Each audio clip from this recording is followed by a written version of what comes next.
বিরতির পর ফিরে এলাম এডিটর স্পিকে।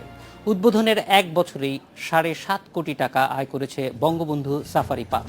প্রাকৃতিক পরিবেশে প্রায় 28 বন্যপ্রাণীর কাছে এই দেখার সুযোগ থাকছে দেশের দর্শনার্থীদের। ভিড় বেড়েই চলেছে প্রতিদিন।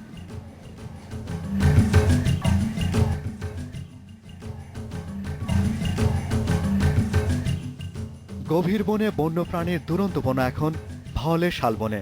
আফ্রিকা থেকে আনা জিরাফ, জেব্রা, ওয়াইল্ড বিস্টের কাছে পরিচিত জঙ্গল হয়ে উঠেছে বঙ্গবন্ধু সাফারি পার্ক।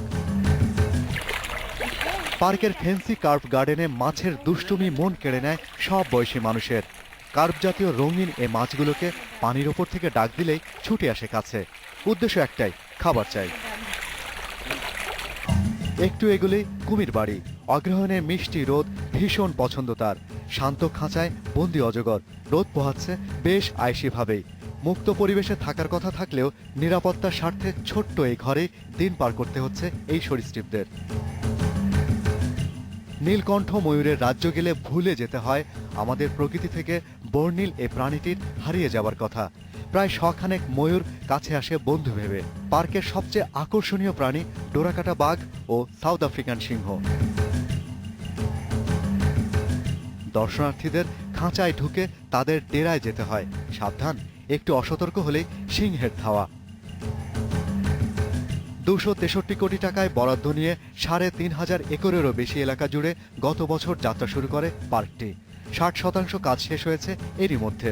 গত বছরে তো সামান্য 1 কোটি টাকার মতো ছিল, তো এটা 7 গুণ বৃদ্ধি পেয়েছে। সমস্ত ইভেন্টগুলো কাজ শেষ হয় তো আমরা ব্যাপক রেভিনিউ আদায় করতে পারবো। নতুন আকর্ষণীয় প্রাণী এনে প্রকল্পের বাকি কাজ শেষ করতে আরও 2 বছর সময় লাগবে বলে জানিয়েছে বন বিভাগ। Shahriar, Anirban, Independent News, Bangabandhu Safari Park, Gazipur.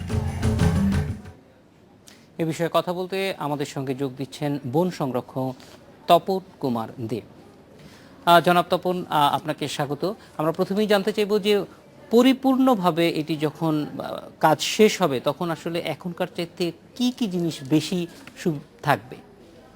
আমরা এখন আমাদের মধ্যে যে এটার একটা মাস্টার প্ল্যান হয়েছে, প্রায় এখানে এই মাস্টার প্ল্যানে 82টা অঙ্গ আছে।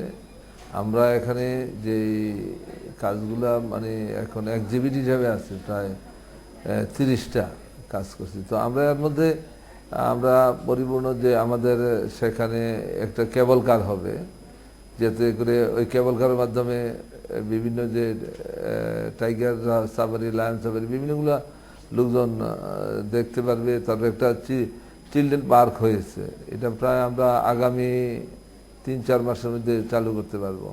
আর এখানে আরও 2টা কম্পোনেন্ট আছে, একটা কৌর সাফারি পার্ক বা একটা সাফারি কিংডমের কাজ আমাদের হয়েছে, কিন্তু আরেকটা 2টা জিনিস আছে, বায়োডাইভার্সিটি পার্ক এবং এক্সটেন্সিভ এশিয়ান সাফারি।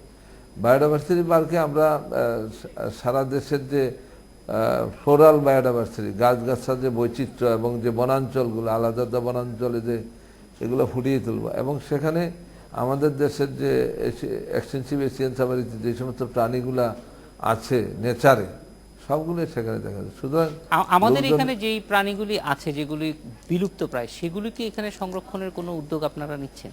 না, অবশ্যই আমরা মানে কিছু কিছু ছোট ছোট যখন নাকি এখানকার ক্ষয়িষ্ণু শালবনের যে মানে জীববৈচিত্র্য যখন ফিরে আসবে, যেহেতু আমরা বড় এলাকাটাকে বাউন্ডারি দিয়েছে, এখানে কোনো মানে ব্যক্তি মেলে জমি থাকবে না, অটোমেটিক্যালি যে বায়োডাইভার্সিটি যখন গাছপালা যখন ফিরে আসবে, সব প্রাণী শালবনের যে বৈচিত্র্যতা, যে সমস্ত প্রাণী শালবনে থাকতো এগুলো অটোমেটিক্যালি চলে আসবে। এছাড়া আমরা কিছু যেমন যে ভালচার রিহ্যাবিলিটেশন সেন্টার করেছি, আমাদের যে সমস্ত শকুনগুলা হারিয়ে যাচ্ছে তাদের ব্রিডিং প্রোগ্রাম করতেছি। ছোটোখাটো যে অন্যান্য প্রাণী যেগুলা এন্ডেঞ্জার সবগুলাই আমরা এখানে শুরু করেছি। তো আমি মনে করি যে হারিয়ে যাওয়া যে প্রাণী তাদের বংশবৃদ্ধি এখানে হবে, এন্ডেঞ্জার যে সমস্ত মানে প্রাণীগুলো আছে এগুলোর আমরা বংশবৃদ্ধি এবং এক্সিবিট করে নেচারে ছেড়ে দেওয়ার মাধ্যমে সার্বিকভাবে দেশের জীববৈচিত্র্য সংরক্ষণে এবং বন্যপ্রাণীর যে বৈচিত্র্যতা সংরক্ষণে বিশেষ অবদান রাখবে এই পার্কটি।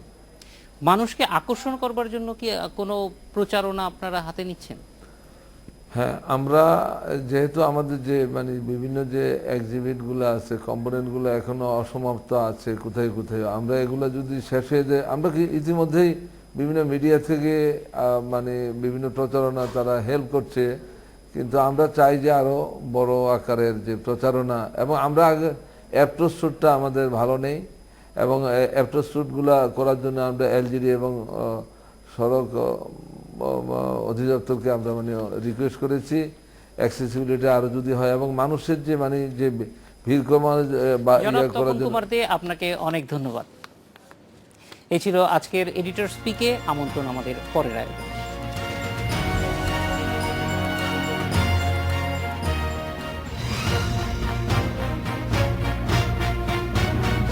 Editor speak.